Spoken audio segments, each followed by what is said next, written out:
Le chef du Hamas pour la bande de Gaza, Khalil al-Hayya, a confirmé ce dimanche que Raed Saad, l'un des hauts responsables du groupe, est considéré par Israël comme l'un des architectes de l'attaque du 7 octobre 2023, a été tué la veille lors d'une frappe israélienne dans le territoire palestinien. Raed Saad était le chef des opérations de la branche armée du Hamas, souvent présenté comme le numéro 2 des brigades Ezz-e-Din el-Qassam. Il aurait dirigé le bataillon le mieux équipé dans la ville de Gaza. Il s'agit du responsable du mouvement islamiste de plus haut rang tué par Israël depuis l'entrée en vigueur du cessez-le-feu dans l'enclave palestinienne.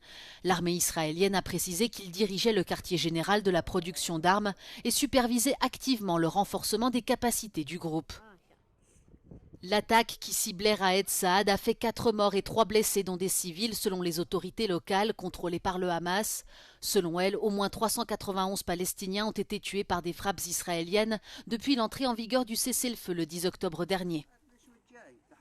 Israël a déclaré que les récentes frappes étaient des représailles aux attaques de militants contre ses soldats et que ses troupes avaient tiré sur des Palestiniens qui s'étaient approchés de la ligne jaune entre la partie de la bande de Gaza contrôlée par Israël et le reste du territoire.